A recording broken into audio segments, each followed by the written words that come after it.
7h36, 7h36. Muito provavelmente você já está pensando uma forma de economizar, de ser mais sustentável, investir em placas solares. Eu acho que é a energia do futuro, né? Não tem como, ou para muitos já do presente, há muito tempo, né?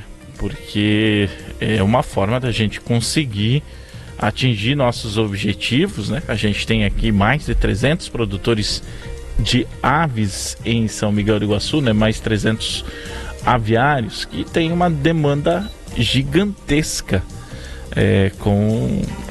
de energia. E as placas solares, elas colaboram muito para suprir essa necessidade. Muita gente, principalmente uma região quente, do jeito que a gente está aqui, né? Ar-condicionado não é mais luxo, né? É uma necessidade. Também ocasiona uma demanda muito grande. Só que ninguém para pensar que existe uma manutenção e é preciso ter conhecimento para isso. Limpeza, por exemplo. Você já pensou que a poeira ela pode obstruir, pode atrapalhar a captura de luz para a produção de energia fotovoltaica? Então tudo isso entra na conta. Para falar um pouco mais sobre esse assunto, para a gente ter uma ideia um pouco mais assertiva, eu vou conversar aqui com o engenheiro ambiental e empresário Claudinei Almeida. Muito bom dia para você, Claudinei, muito obrigado pela sua presença. A gente normalmente não para muito para analisar esses detalhes, mas é um detalhe significativo para a produção de energia fotovoltaica. Bom dia. Isso mesmo, Cunhasque. Bom dia a todos os nossos rádio ouvintes aqui da Jornal. Satisfação enorme estar aqui novamente compartilhando com vocês conhecimentos, aprendendo um pouco, passando um pouco do que a gente sabe. Então, sim, exatamente. É muito comum, né? A gente instalar o equipamento, instalar energia solar, passa ali 2, 3 anos, daí o cliente entra em contato com a gente. Olha, baixou a produção, o que será que está acontecendo? Aí primeira pergunta, faz muito tempo que você não lava as placas? Eu nunca lavei depois que eu instalei. Então a gente já sabe o que está acontecendo. A gente faz a visita, aí verifica que tem uma leve camada de poeira sobre as placas, fizemos toda a parte de lavagem, manutenção e o sistema retorna à produção dele normal. Então assim, é muito comum, principalmente aqui na nossa região, para quem mora na região que é mais próxima da área do sítio, da área rural, por conta do período de plantio e colheita, né, que aumenta consideravelmente o movimento nas estradas, consequentemente também a fuligem em cima das placas. Então tudo isso vem vamos dizer assim, a aumentar a perca de geração por conta dessa poeira, por conta dessa fuligem. E a limpeza, ela tem que ter certos cuidados, né? Exato, é questão até de períodos de limpeza, que quando nós fizemos a instalação, nós orientamos, explicamos como fazer a limpeza, mas é claro que se a pessoa não quiser fazer a limpeza, se ela não tiver os equipamentos adequados para fazer a limpeza, nós disponibilizamos a equipe para ir lá e fazer essa limpeza, toda essa manutenção preventiva. Orientamos também questão de período, no mínimo 2 vezes por ano, independente do lugar que a pessoa mora, no mínimo 2 vezes. No máximo, se puder lavar 1 vez por mês é excelente, mas pelo menos 2 vezes por ano, que são os períodos críticos. A gente fala crítico para bom e crítico para ruim. O que seria o crítico para ruim? Entrada do inverno. Então você faz toda a limpeza, toda a manutenção para que o sistema, porque no período do inverno é normal ele baixar a geração de energia, né? Por conta de que o planeta Terra está mais distante do Sol, então a questão de luminosidade e radiação solar acaba sendo menor. Então é normal no período de inverno ali, né, os meses mais frios do ano, baixar a geração de energia. Então se a pessoa lava, se o dono da casa lava as placas, faz a manutenção no início do inverno, ele vai passar aquele período ruim com o sistema dele, usando ao máximo do sistema dele. E qual que é o crítico para bom? O verão. Então, final de outubro, início de novembro ali, faz aquela manutenção, aquela lavagem do sistema, que daí ele entra no período melhor, com o sistema dele tendo total retorno do sistema dele. Vai estar ali funcionando a full, né? Vamos dizer assim. Todo momento vai estar funcionando. Desde o início do dia ao final do dia, ele vai estar em perfeito funcionamento. Então, pelo menos 2 vezes por ano, ele precisa fazer essa limpeza, essa manutenção. Aí, questão de cuidados. Tem vídeos no YouTube que o pessoal passa com o carro em cima da placa e não quebra o vidro. Mas assim, O vidro é um vidro temperado, 3,2 milímetros, algumas placas com 4 milímetros. Tem uma ideia, a espessura do para-brisa do carro é 3 milímetros. Então, o vidro temperado da placa é mais espesso que o para-brisa do carro. Só que abaixo do vidro tem uma célula fotovoltaica. É mais fina que a folha de sulfite. Então imagina comigo, o vidro vai fazer aquela pressão sobre a célula, automaticamente a célula vai se corroer toda. Então hoje a pessoa não vai perceber, mas ao longo do tempo, daqui 5, 6 anos, ela vai perceber que o sistema dela vai diminuir a geração. Mas por quê? Porque a célula fotovoltaica já está toda fissurada, já está toda trincada, toda quebrada. Se a gente leva uma câmera termográfica lá, vai ver que tem vários pontos quentes, que é justamente onde ela fissurou a célula fotovoltaica. Então, por isso que o cuidado é essencial para fazer esse serviço. Não é porque é um serviço simples que a pessoa não vai ter esse cuidado, né? Com certeza. E até é importante a gente destacar, né? Por exemplo, hoje está nublado. Sim. Está produzindo energia hoje mesmo. Está produzindo. Porque a gente faz muita referência pelo calor, mas é pela luz, né? Isso mesmo, a luminosidade. Então, um dia de chuva ele também vai estar produzindo. Com uma eficiência menor, porque o dia de chuva ele é um dia mais escuro, né? Mas assim, a produção ela acontece. Eu não preciso de calor para produzir energia. Muito calor até faz mal, até prejudica a geração de energia, porque a placa ela tem uma curva de produção. Então ela trabalha numa temperatura ali que ela é a melhor produção, o melhor sistema de produção. Por exemplo, a placa trabalha até 35 graus, com a produção máxima. Acima de 35, 38, 40, 42 graus, ela começa a reduzir a produção dela, reduzir a eficiência dela. É curva de produção isso. Isso leva até o cara a pensar daqui a pouco fazer embaixo alguma coisa para rebater, né? Tanto calor, né? Exato. Porque eu vi muita gente utilizar brita, por exemplo. A brita ferve lá, né? Sim. Infelizmente, principalmente em estruturas de solo, né, em usinas de solo, o pessoal acaba colocando embaixo por conta do mato, para não deixar o mato crescer, tomar conta, né, do local, né? Quem tem muitas usinas acaba tendo esse problema também. Mas assim, quando você muda o tipo da placa, em vez de você usar uma placa monofacial, você usa a placa bifacial, é aquela que atrás dela também produz energia. Aí você coloca alguma coisa mais clara no chão. A brita ela é boa, só que para esse fim acaba não sendo tão interessante. É só por causa do mato mesmo. Mas para geração de energia, para calor, acaba sendo melhor você usar a própria areia, porque ela é mais clara. Então ela vai vai refletir mais a luz solar. Por conta disso, vai ter uma geração maior de energia por conta da bifacialidade da placa mesmo. Então esse é o motivo principal por escolher determinado tipo de material para pôr embaixo da placa. Às vezes o calor ele nem dá muita diferença, porque ele tem uma abertura muito grande do chão até a placa, para o ar tirar, né, aquela massa quente, né, no caso. Então, no caso, é importante da estrutura ali ter para ter, que eu percebi já que tem um certo espaçamento, né? E isso ajuda também no arrefecimento nesse tipo de caso, né? Exatamente. A preocupação maior do calor é no telhado mesmo, principalmente quando é telhado de aluzinco, telhado de aviário, assim. Nossa. Que daí é interessante que a estrutura que vai a placa em cima, né? Os perfis, os fixadores, ele tenha pelo menos 10 centímetros de altura, para que você tenha um espaço do telhado até a placa para correr o ar. Então ali naquele pequeno espaço ali ele consegue aliviar muito o calor da placa. Isso é uma dica importante. A gente está batendo aí quase 40 graus, né? Exato. E nem chegamos nem no novembro e dezembro, né? Pois é. E até janeiro são 3 meses pesados, né? De temperatura. Bom, eu cheguei a fazer quando a gente sai para gravar, né? Nessa época do ano, a gente parou de gravar tipo das 2 da tarde às 3h30. Essa faixa de horário, a gente chegou a ter problema de superaquecimento de equipamento por travar pelo calor, só por estar exposto ao calor. Então você imagina a temperatura no ambiente, né? Um ambiente que nem um telhado, por exemplo. São dicas importantes para a gente estar falando aqui da limpeza, mas olha como é importante você pensar de como vai arrefecer, né? Exato.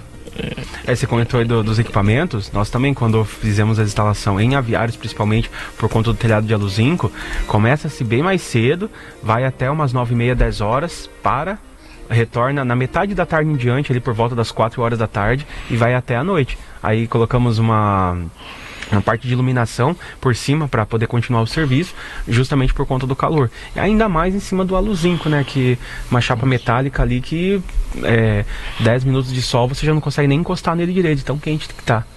Então, imagina só, né? São uma das características. É importante entender muito a região, né?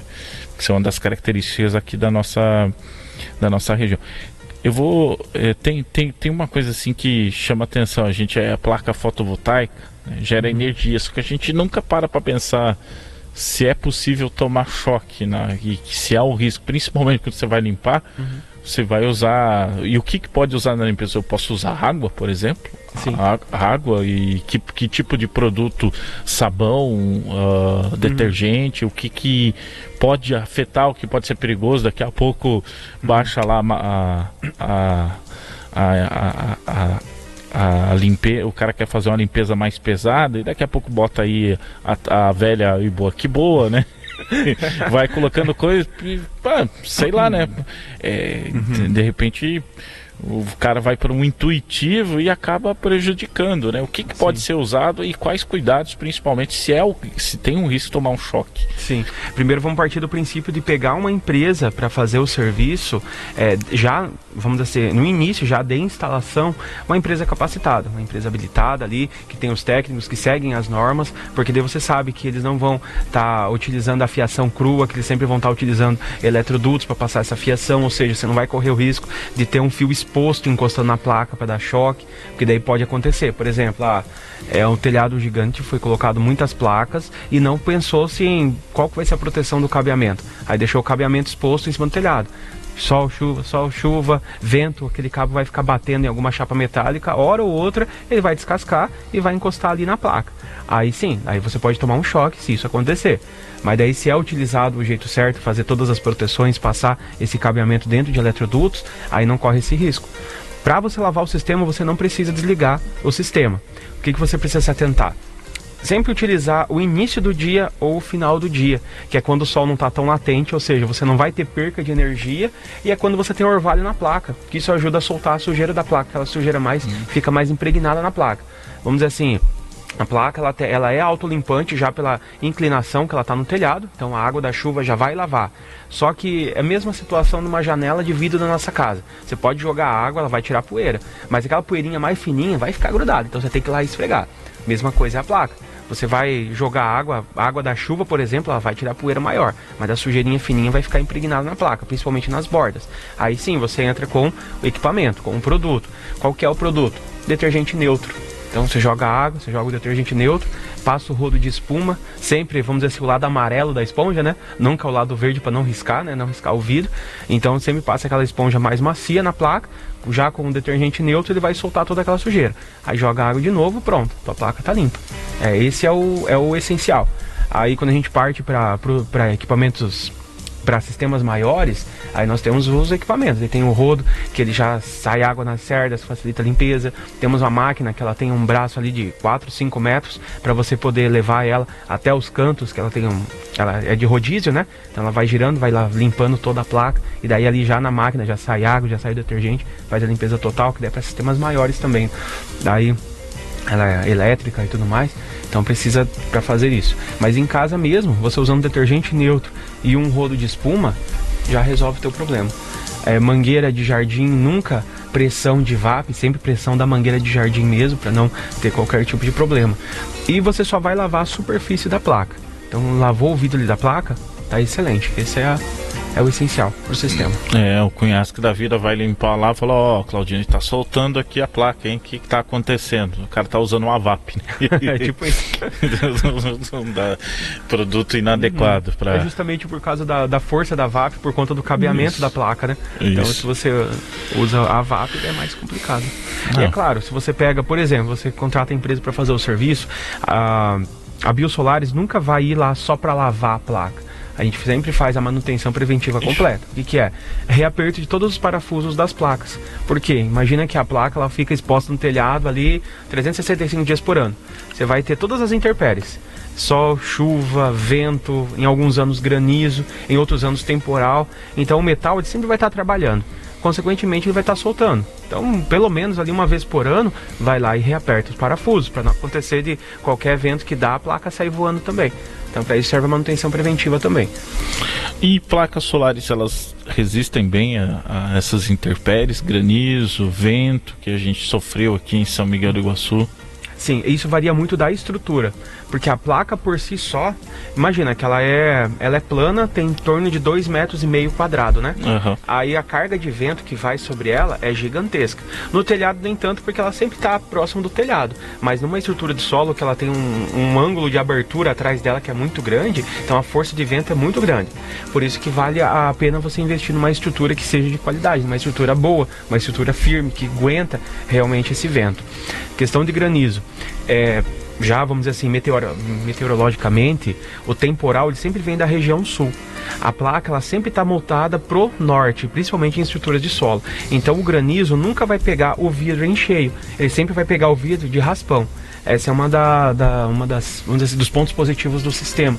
Você nunca vai ter um granizo pegando ele perpendicularmente à placa, né? Sempre vai ser de raspão. Então, consequentemente, a chance de quebrar existe a chance, mas é muito pequena.